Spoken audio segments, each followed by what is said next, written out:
What's up mga kapuso, narito po ang mga kapanapanabik na ganap dito lamang po sa Born to Shine. Nang ilathala nga sa publiko ni Chika Nene ang tungkol sa pagkatao ni Jenny na si Dio ang kanyang ama ay talagang nagkagulo ang kaarawan nito mga kapuso. Ayaw pa sanang umamin nitong si Minchi ngunit hindi na rin siya makatiis dahil nga makulit itong si Chika Nene at umamin na nga siya na si Jenny ay si Dio Halari ang tunay na ama nito at talaga namang ang daming mga social media ang lumapit sa kanila upang humingi ng kung ano ang masasabi nitong si Jenny. Nagsisisi naman si Sugar sa kanyang ginawa kung bakit sinabi niya kay Chika Nene ang tungkol dito. Dahil nga sa pagkakagulo nga dito sa kaarawan ni Jenny mga kapuso, masaya rin si Megan dahil nagkagulo ngunit i-deny niya na may alam siya dito. Umamin na nga rin si Jenny ngunit itong si Megan ay nag-deny pa rin na hindi niya ito alam.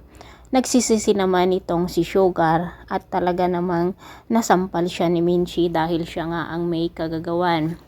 Mga kapuso, malaking issue ngayon ang mangyayari at nadamay talaga ang Yumi. Sa pagkakataong ito mga kapuso, talagang gulong-gulo na ang lahat at sinisisi naman ni Megan si Sugar kung bakit niya ito nagawa.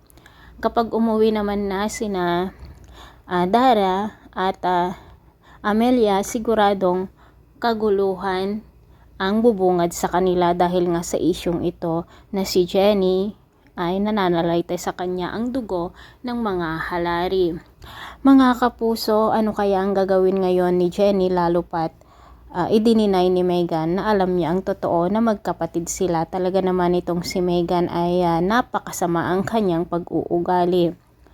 Ano naman kaya ang gagawin nitong si Perry ngayon na pinagkakuguluhan ng kanilang anak na si Jenny itong sa social media at siguradong malaking impact o malaking kaguluhan ang mangyayari dito lalo pa dito sa Yumi.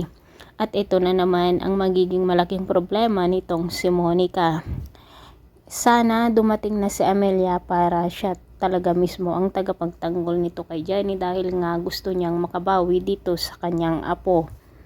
Mga kapuso, pakaabangan po natin ang bawat eksena dito lamang po sa Born to Shine. Maraming salamat sa walang sawang pagsubaybay at talaga namang very supportive naman o talagang kino-comfort siya lagi nitong si Nate. Thank you for watching mga kapuso. See you on my next video. God bless.